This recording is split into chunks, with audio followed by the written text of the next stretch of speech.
Amerika Xitoyning 1 milliondan ortiq musulmonni yig'ilish lagerlariga qamash bilan aytildi. Amerika Mudofaa Ministrligi Osiyo Tinch okean ishlari mas'uli Randall Shiverning axborot e'lon qilish yig'inida qilgan so'zlari Amerikaning hozirgacha Xitoyning Uyg'ur va boshqa musulmonlarga qaratgan bostirishlarini eng qattiq bir shaklda tanqid qilishi deb qaraldi. U Xitoyning harbiy kuchini qo'llanish orqali Uyg'ur va boshqa musulmonlarni yig'ilish lagerlariga qamaganligini aytdi va lagerdagi kishilar sonining 3 millionga yetishi mumkinligi bildirildi. Xitoy doiralarining xalqarалық tanqidlashlarga uchrashiga sabab bo'lgan yig'ilish lagerlari haqida yangi uchurlar o'tirg'a chiqmoqda.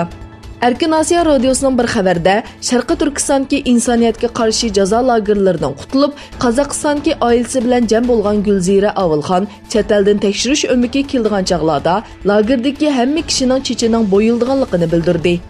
U o'zi tutib turilgan bir lagerda 18 ming kishining borligini, buni bu Ayşe ismli bir amonlik xodimdan anglaganligini, 30 ga yaqin kishining bir hujurda turdiganligini va 50 ta kishining bir tarbiyalash uyida turdiganligini, lekin hech vaqt bu yerda bunday ko'p kishining borligidan xabar bo'lmaganligini aytdi.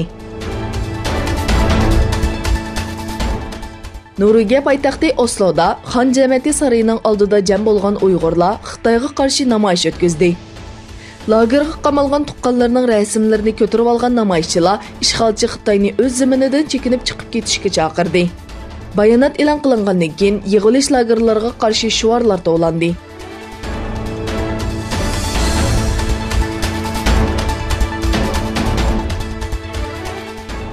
Amerika, Koreya va Rossiya bilan pat-pat tinchlik sadolari chiqarib turgan va yuqori darajalik uchrashuvlarga qatnashgan Shimoliy Koreya yadro savdosidan voz kechmadi. Trump, Moon Jae-in va Putin bilan uchrashgan Kim Jong-unning har uchrashishdan keyin bir yadro siniqi ilib berishi diqqat tortdi. Yaqinda taqiy Putin bilan ko'rishgan Kim Jong-un Koreya yarim orolining sharqiy qirg'oqlariga qisqa manzillik boshqarilgan bomba qo'yib berishi orqali vaziyatni qalaymiqlashtirdi. Pyongyang doiralari o'tgan oyda bayonot e'lon qilib, yangi bir taktikali qurol yasab chiqqanligini va sinov qilganligini bildirgan edi.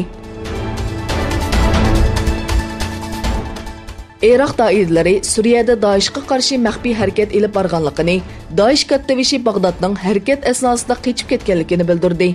Harakatning Suriyaning qaysi rayonida elib berilganligi haqida ma'lumot berilmadi va tafsilotlarining keyincha e'lon qilinganligi aytildi. Uyg'ur do'ppi bayrami dunyoning har qaysi joylarida tabriklanmoqda.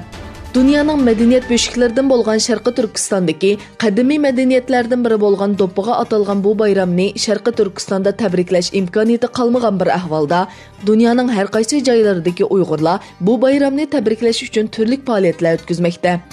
Sharqi Turkiston Turk islom madaniyatining böşüki bo'lish bilan birga dunyo madaniyati uchun muhim to'kpilarni qo'shgan.